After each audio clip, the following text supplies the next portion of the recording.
NASCAR Cup Series race. Here are your hosts, Kevin Bedstone, NASCAR Sky, and Jeff Davis. Welcome back, race fans, to another episode of Mash the Gas. I am NASCAR Sky. Joining me shortly, Kevin and Jeff. And we're going to recap the Bristol Bass Pro Night Race, the elimination race, to solidify the round of 12, and then we're going to get into New Hampshire, which Kevin will be at. So we'll go ahead and say, Kevin, who mashed the gas the hardest this weekend at Bristol? Well, we got to give it up to old Seabell, getting it done, found a way to keep those tires in good shape, found a way to keep that right front from catching fire. Only led 12 laps, but was able to go the distance. You know, BK was charging there late. A lot to unpack here, guys. This was a full race, Jeff. Yeah, it really was pretty interesting. I mean, the amount of cautions and the caution laps that we actually saw out of this it blows my mind. I mean, we had 14 different cautions that were thrown during the race. And I thought it was really interesting to see that the total number of laps under caution was 137 laps. You know, I mean, that's only been done twice in the Cup Series ever. It was in Bristol in 1965, where there was 167 laps under caution, and then in 1961 at the Nashville Fairgrounds, there were 172 laps under caution. So to see all the problems with the tires catching fire, and unfortunately, that's what caught old Ty Gibbs. He was leading most laps. I thought he might have get it done, but unfortunately, it was bad. So I think there were some issues. I know they got an extra set of tires before the race. But if it wouldn't have been for the tire issue, I think this might have been a completely different race, you guys. Well, you mentioned the situation there. Obviously, the tire wear was definitely a big one. Goodyear having to add a set there, I thought on the fly was very interesting. But this was, you mentioned the stats of being under yellow. We were under yellow almost for 2 hours of the race and only under green flag for an hour and 53 minutes. That's just insane, Sky. Yeah, I definitely was not a fan of that. It was definitely an interesting race. I'm all for, bringing a tire and trying to fix the kind of problems that we're having. I'm not the biggest fan of it. The last race, cut race right before, we eliminate people. To me, I mean, I forget who said it. It was someone that's been around for a while, but they were like, if we had known that the tires were going to fall off or wear the way they would, everybody's car would have been set up different. I think it might've been Chase Elliott that said that. And I agree. I feel like, I'm not saying it should be fair 100% because the playoffs are kind of designed to not be totally fair. But I don't know. I just don't like having that random element and having these drivers not being able to really control anything when majority of the year, they're pretty much in control. And you throw this one thing in the middle of the playoffs. I don't know. I wasn't a big fan of it. Yeah, you are correct. It was Chase Elliott that did bring that up, and rightfully so. Like you mentioned, to bring something like that's new, a cutoff race, especially. I mean, not just the playoffs, but an actual cutoff race, because you're 100% right. They would have done different setups and changed it out. So, it's kind of unfortunate. I also was looking at some interesting stats about the average speed. It was one of the lowest average speeds that we've ever seen at a racetrack. It was just 70 miles an hour was your average speed for this entire race when you took all 39 cars on there. So, the tires they played a big deal to it. And Christopher Bell, he's a damn good driver. I think he deserved it. He didn't lead the most laps, like Kevin was mentioning, only 12 laps led. Hey, I think he did a good job. Good for him for winning. It's fourth win of the year. And I think it's 13th overall for his career. So, good job to Christopher. But again, to your point, Sky, changing out the tires is just not something good to do in the playoffs or especially an elimination race. I wasn't a fan of it. And a couple things here. We didn't see the tire fall off in practice. Now, that could be because they practiced in the daytime. There was more heat in that concrete, right? The way that concrete, as it got cooler, it was like a cheese grater. I mean, NASCAR had to come up and clean the marbles out up by the wall, and those guys couldn't run up high. If you got the marbles on your tire, you were fixing to go around for a spin. So, that part was just really interesting to me. And we saw that first stage was a disaster with those cordages just ripping apart. Then, all that brake heat and that rubber getting on there and the fire buildup. There was just a lot of things that they had to navigate there. But again, without a tire test, we knew Goodyear was bringing a different tire. We just didn't know what kind of tire. I am surprised that we're still not seeing the left sides wear as much.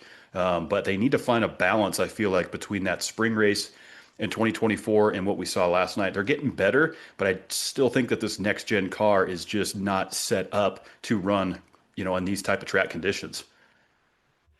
I definitely agree. And I feel like they're trying all these different, instead of going back and fixing a root issue, they're trying to put Band-Aids on things to try to make it better. And like I said, I'm not against it. Like, when we did it in spring last year, Denny ended up winning that race, and it was a little bit different because obviously it wasn't a night race and everything. But like that's fine because it's beginning of the season.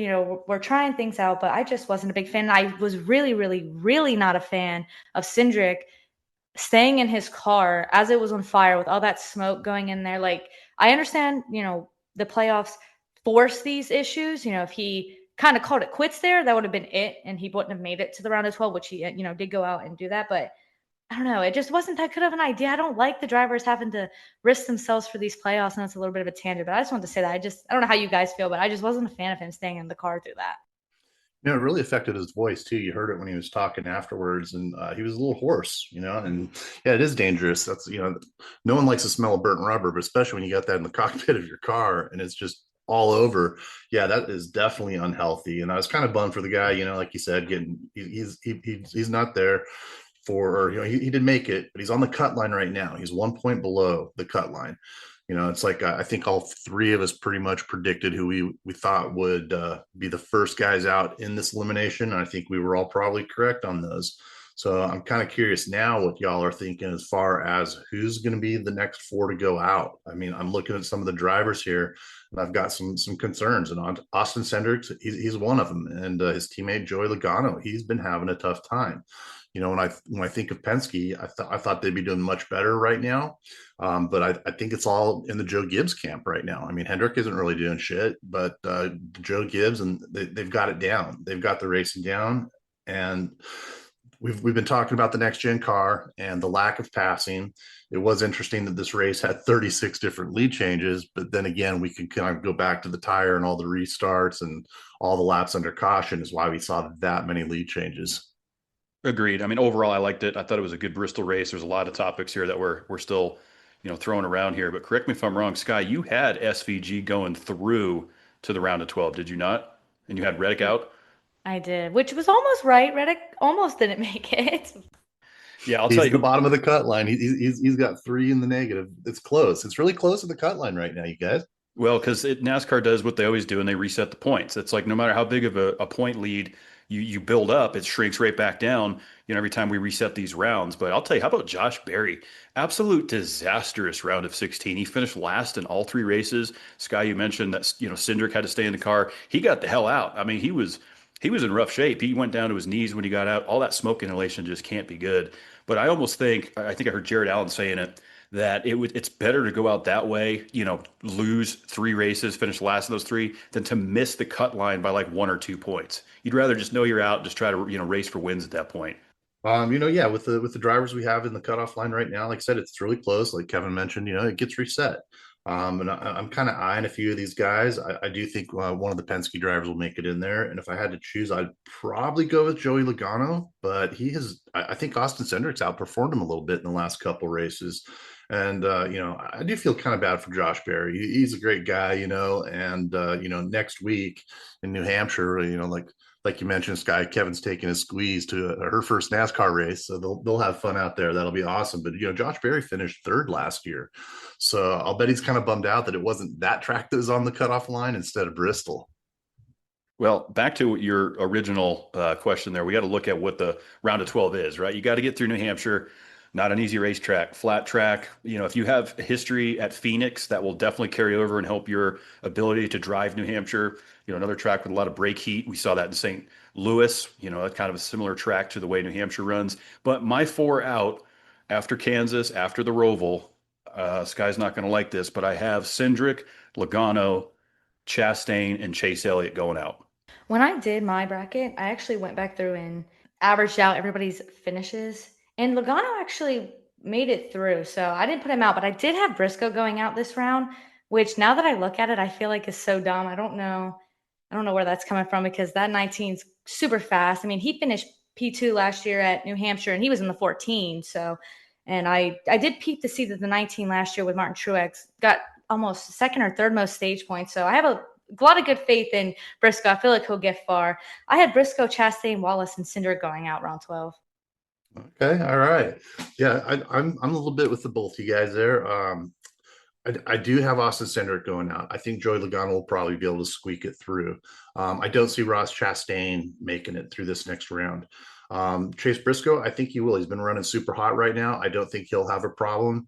So if I have to take my four, I guess I'm going to go with Bubba Wallace, Austin Cindric, Ross Chastain, and I don't quite know who to do the fourth one. I mean, I think Tyler Reddick's doing pretty well. He's like I said, he's only 3 points in the negative, but like Kevin mentioned, that's because they reset everything. But I think it's gonna be a toss up between him and Chase Elliott. It's just gonna depend on who is running better. I think next week will make my decision, but I'm on the fence between those two. So I got three that I know I think are going out, but Reddick and Elliott are on the fence for me. Going to have to be consistent. These guys are going to have to run top 10 for the next 3 weeks, if not win the race. And of course, our next cutoff is the Roval. So that throws, kind of a wrench in the works for a couple of reasons. Let's say SVG does go out and win the Roval. That leaves that extra spot to transfer through on points, for somebody else. So that part could be interesting. Do we see a non-playoff driver go up to New Hampshire and get a win there? Kansas, I think we are usual suspects. JGR is just too good. I think JGR is going to be dominant in New Hampshire. But I did want to give an honorable mention to AJ Allmendinger for his first pole in 10 years, and he had the Xfinity Fast Lap. So that Dinger, he's getting better and better each week and is definitely more and more in this conversation for race wins. Super cool. Dinger's a badass. He really is. And it was cool to see him get that pole. He was so excited when I was watching the qualifying and practice. He just had that big old smile and grin on his face. And, we talk about SVG's always got that smile and grin, but, he unfortunately he couldn't make it. And, we've been talking about it for a little while. His best position, I think, in the last three races was only P25. So, once he improves on his ovals and short track or cookie cutters, whatever you want, he's going to do much better. So hopefully we'll see a lot out of him next year. But it'll be kind of interesting to see a guy that's won 4 races this year, and then if he winds up hitting the Roval, like you mentioned, Kevin, winning 5 races, he'll have more wins than anybody out there right now, and didn't make the next round, which is kind of unfortunate. But again, the guy just needs to learn a little bit better on these Rovals, because you can't go finishing below 20 on a consistent basis and expect to go far with it. That's just the product of what we have here with the round of 16. It's a tough round. It really is. Unless you're one of those guys way at the top that carries enough points to kind of limp you through, you can't have what happened to Josh Berry happen to you at Darlington, and then expect to try to dig your way out of it, where you're in a must win going into Bristol and then you go up and smoke. That's just the product of what we have. And it's going to be different next year, right? They keep kind of switching up and rotating different tracks. We had Watkins Glen in there last year. They're moving some stuff around again next year. So, the name of the game is to find your way to victory lane, to move on and hold on for dear life, because we saw it coming down. I mean, Alex Bowman, it was looking like a chance there with Cindric that he might have been able to, pick up a few spots there, but day late, a dollar short. Yeah, that's what I was actually just about to get into. We touched on SVG and Barry, but how are you guys feeling on Bowman and Dillon getting eliminated? Bowman, for a while there, I remember all of the Hendrick guys were competing the beginning half of the season for who was first, in the regular season standing. So see Bowman fall as far as he did, and not all of it to be his fault, is just super unfortunate. It sucks this year for him and last year for him. And then 2026, I think his ride's up. So we'll have to see if this was a good enough performance to help keep his ride. But I'm not Dillon. He did better than I thought he was going to, because usually by the time we're at Bristol, he's, 36 points below. Like he did a lot better this time. I like to see that for RCR. Hopefully, maybe the 3 or the 8 can find themselves in victory lane before the year's done. Yeah, Bowman's a good guy. Like you said, his contract is up next year, so he's going to have to really do a lot of proving in the beginning of the season to make sure he gets re-signed. I think he's got a good character. Rick Hendrick likes to hire guys that he wants to keep on for quite a while, so I'm sure that'll weigh into it. And with the sponsor that they have there with Ally, great sponsor for the whole Hendrick organization.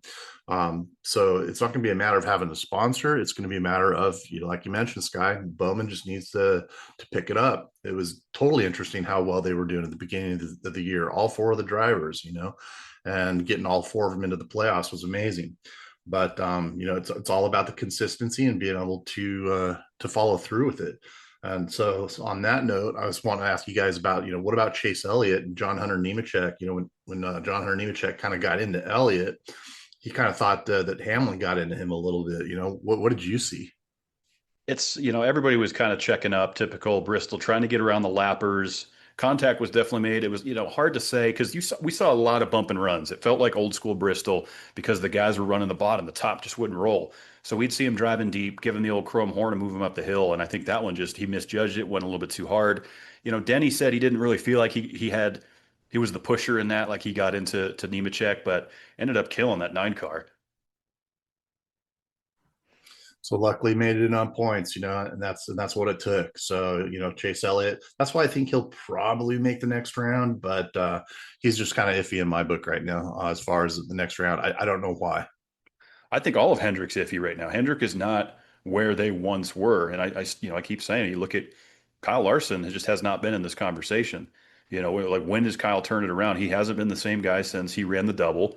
You had some of his worst qualifying. He finished 32nd here in Bristol. I mean, it just goes from bad to worse for this 5 car. Is there a chance that Larson maybe gets knocked out, has a bad week in New Hampshire, blows a motor at Kansas, and then he's in a must-win at the Roval? It's all over the place. I think that's just the playoffs, like in general, and it doesn't even matter if it's Larson's fault. Larson can get, let's say you get caught up in one or, wreck at New Hampshire, then you're in a must win at the Roval or whatever, and you get wrecked out by somebody who's not doing too well. I mean, it doesn't take much to really get below the cut line. That's why it's so hard. Like I say this all the time, it's so hard to decide on who I think is going to win or who I think is going to advance, because it doesn't matter how good you are. It matters if your pit crew is good, if every other driver leaves you alone and doesn't wreck you. It's just tough. And this next round will be interesting for sure. I'd like to see the Roval. I don't know if I have SVG winning, but I feel like he probably will. But there's a part of me that wants to think that maybe someone else will win. It'll be cool. Maybe AJ will get in there and bring home the W, hopefully he will. I don't know. Like I said, I've always loved SVG. He's a great guy. But, one thing about Kyle Larson, like you said, Kevin, yeah, he hasn't been the same since he tried running the double. He's had a lot of bad luck. He just hasn't been running as well. But, having to, in the middle of the Bristol race, having to replace your toe link, that rear toe link went out on him. And it was honestly really amazing that it only took 1 minute and 56 seconds for their crew to actually change out that rear toe link. I mean, usually that takes a little bit longer. So, we've seen a lot of mistakes on pit road these last few races, but I am giving a double thumbs up to Kyle Larson's number 5 team and the pit crew he had. Just they kicked ass. So, getting him back out there as quick as he did, kept him in the playoffs, but still made me a little nervous, I wanted to give a shout out to a non-playoff driver. Brad Keselowski finished P2. He had the little bump and run there at the end, or the attempted bump and run there. But the last time this happened with the tire issue, when Denny won back in spring of 2024, Keselowski was up there as well. I think he finished P3. So it's just nice to see that out of him, because he's been around for so long, and it shows that, when the chips are down and you really got to drive the car, I mean, you can count on Keselowski to be around. I just think that's pretty impressive. It is. I mean, he's towards the end of his career. Don't know how many years left he has. Of course, he's got ownership over there, but we really haven't seen the speed out of Buescher as much as I thought we would. I'll be curious to see what Ryan Preece does going up to New Hampshire. He's kind of a native from that part. So is Joey Logano, of course, a home race for those guys. But BK, ride that momentum. Try to find the wins, like you said, when you can. He had a fast race car. That's something for those guys to build off of. They continue to head in the right direction. Penske Fords. All the Fords out there, I think, are still chasing these JGR Toyotas, and the 2311 Toyotas. These guys just keep showing up with so much speed, and it makes it look like Hendrick and Penske is that far off. It does, but I mean, hey, at least Blaney and Logano did get a top 5 finish out of it, so they're still up there. But you're right, man. I think the Joe Gibbs camp has just got it going on. Hendrick, I don't know what is it right now. I mean, their best finish was Alex Bowman getting P8 out of it. We're not used to seeing William Byron out of the top 10 right now. He got a P12. But I know old Sky, she likes old Carson Hocevar, and the old 77 came in P7. So, thumbs up to him. He's running a little bit better. He seemed like he ran a pretty clean race. But due to the tires and the way this whole race ran out, we saw a lot of drivers in there that we normally don't see in the top 10. I mean, Zane Smith getting a P3 out of it. Corey Hyman's up there in a P6. It was cool to see some of those guys actually get up there and be able to run with the top-notch teams. Not like these guys aren't talent, because they are. You wouldn't be in the Cup level if you weren't top-tier talent. To get 39 cars out there, and these guys are all just busting their butts, and but anyways, it was just interesting to see the top 10 out of this race. And I think it was just a product of, like I said, the tire and just the racing itself this weekend. Great racing amongst all the series. I mean, Lane Riggs going out and getting the Truck Series win. Eric Amarola goes out and wins for JGR once again. And that's, I mean, anytime I see Eric Amarola get a win, I'm just stoked for him. You know, he's kind of running a partial schedule. Connor Zilic, of course, had the fastest lap, led 98 laps. You know, Connor's just, he's there. He's there in every single race. They kind of got, you know, pushed back a little bit on that final restart, never could quite get going again. But I mean, Connor Zilic has just unbelievable speed. And I'm waiting to hear if Trackhouse is going to add another race entry for the Roval, kind of like what we saw in Watkins Glen before he broke his collarbone, or if they're going to sit that one out and just wait for next year. But Connor Zilic is definitely leading the way still for the Xfinity Series points. I do think it's going to come down to him and his teammate Justin Allgaier, though, when we get to Phoenix. Yeah, you've said that a few times, and ever since you brought it up the first time, I definitely can, I don't know, I'm starting to lean towards what you're saying there and less on Connor, just by the experience that Justin has. I feel like either way, I think it'll be a really good battle when it comes time to it for sure. I can't wait to see him. To get him in the Cup Series and to see where he's going to start out. Is he going to be on fire? Is he going to do it? Is he going to come out there just blazing? You know, I think he can do it. It is going to be tough though, because now he's going to be playing with all the big boys. You know, and I know we've had this discussion quite a bit as far as Cup drivers that can only race a certain amount of races in the Xfinity Series, and now we're going to have to get used to calling it the O'Reilly Series. I think. I mean, I still call it the Nationwide once in a while. I get all mixed up, but. Uh, I think we like seeing a lot of these Cup drivers being able to run out there, so that anyone in the Xfinity Series in the second tier level is seeing, hey, this is what it takes to actually win in the Cup. We have to be able to beat these drivers. I was kind of thinking about Kyle Busch when he used to enter pretty much every truck race there was, and half the Xfinity races or nationwide races when it was back then, and all the wins that he's packed up. But like I said, it gives these younger drivers, hey, this is what it takes to compete at the Cup level. And if we can't compete at the Cup level, then they're going to be stuck or they'll be brought back down. Look at AJ Allmendinger. He was in the Cup Series, got dropped back down to the second tier level, and proved himself again. And now he's back up there again running full time. So yeah, I'd love to see AJ get that win at the Roval. That's the one I'm going to be pulling for him at. He's definitely got a good shot. And like we said earlier, he's been showing speed across a lot of different racetracks. I'm curious to see how he runs in New Hampshire, what kind of speed those guys bring. But it's just fun to watch. I love seeing the non-playoff guys go up there, and because they kind of get thrown to the wayside, right? We're just focusing on who's in, who's out. We forget that we have 39 cars out there that are still competing for a trophy. And in this weekend's case, it would be a lobster. But we did get some news here before we jumped on that NASCAR has decided to go ahead and host the awards banquet in Scottsdale, Arizona. We've seen in years past, they've been in Nashville. They used to do it in Charlotte. They did it in a couple different places. But now it looks like they're going to, after the championship Sunday, a couple days later, they're going to go ahead and do the awards banquet out in Scottsdale. I think it's a great move. Yeah, absolutely. I mean, why not, man? Have it right after the race. Teams don't have to go home yet. They can take a couple days off and run it right there at the championship track, or not at the track, but in the same city. And I think that's really cool that they're doing it. If maybe they'll do that next year at Homestead when it goes back. But I like that they actually do it just a couple days later. It's instead of waiting. I know there's going to be multiple different channels that you're going to have to try to catch it on, but I think I'll be watching it on Amazon Prime. But other than that, I think it's being done on Roku and Tubi, Samsung TV Plus, if you've got that, folks. But Prime, I think they've done the best job so far this year as far as the commentating and the coverage. I know we all three agreed on that. So yeah, I'm stoked to see it on Prime. But yeah, next week's gonna be a fun race, man. I know, Kevin, you're heading out a little bit early, and it's gonna be a good time. We're gonna have a little hiatus because Kevin's the master of mixing and has all the equipment and stuff. So Sky and I are gonna get a little bit of a break because we don't have Kevin to fall back on. Yeah, true story. A little vacation time for me. I do 3 podcasts a week, so gonna go up there, enjoy the race. I'll kind of do like what Sky did and do like an MTG takeover and try to post. I'm not on my phone too much, but I'll try to capture some on the ground action. But as we turn the page to Loudon, New Hampshire, Christopher Bell seems to be the favorite, right? He's coming off a win in Bristol. He's won here before. He knows how to get it done. And with JGR's speed, I think you got to keep an eye on the JGR Toyotas. Now, fantasy-wise, people are trying to save picks, right? You're trying to limp it through so you still have some when we get to Martinsville and to Vegas and to Phoenix. But I would say those guys definitely have shown the speed.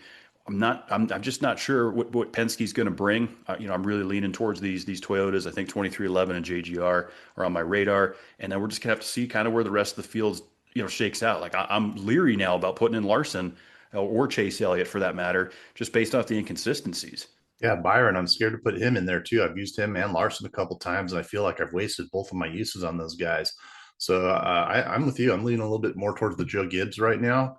Like I said, Christopher Bell coming off that win and winning there last year. And like Sky mentioned a little bit earlier, hey, you can't rule Chase Briscoe out because he finished P2, and that was when he was with Haas.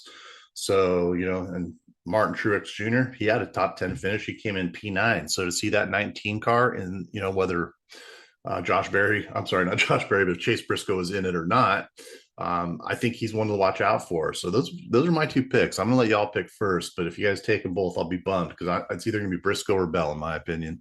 Just pick one of the Joe Gibbs guys. I definitely feel like that's where we're at right now.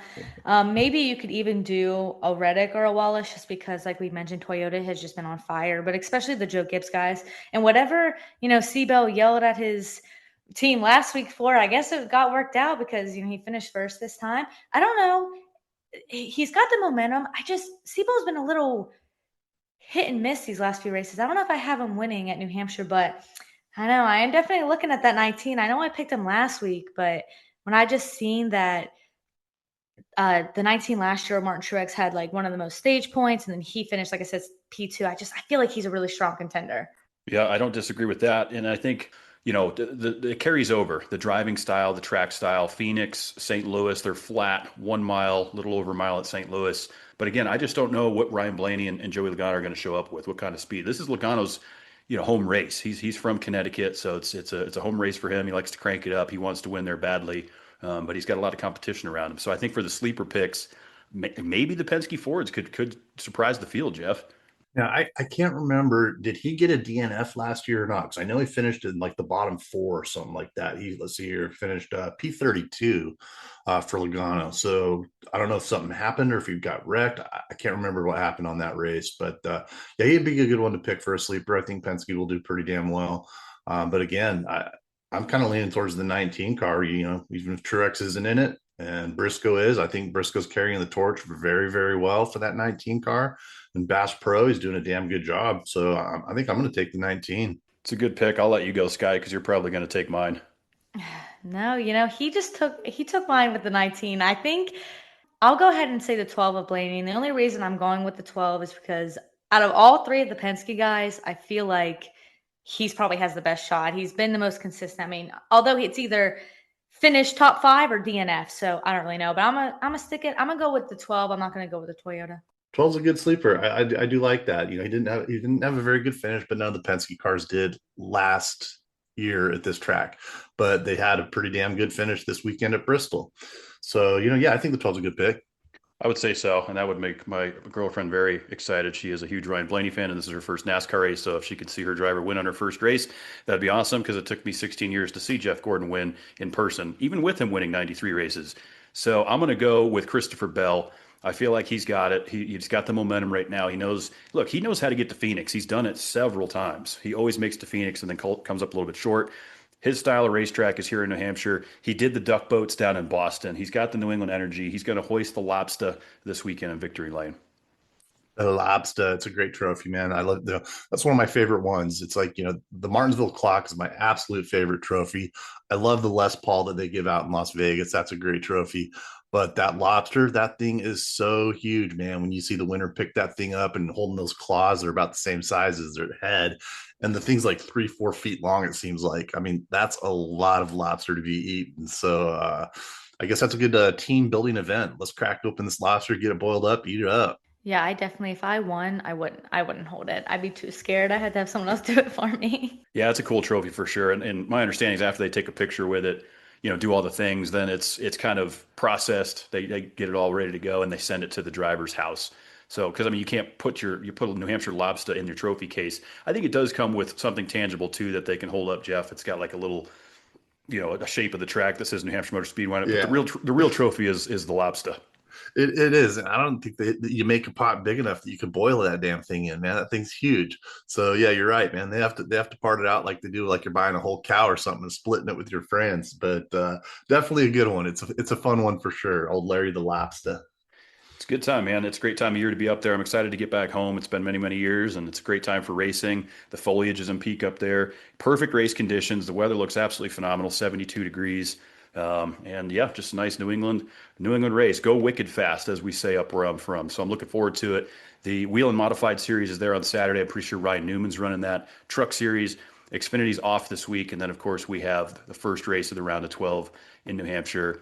It's going to be great. I'll be sure to send some stuff on our social media. Be sure to follow us over there at Match the Gas across the board. I'm sure Sky will repost it on her social over there at NASCAR Sky. And we'll see y'all in 2 weeks after Kansas. We'll kind of break down New Hampshire a little bit, but enjoy the off week, guys. And until then, y'all, Match the gas.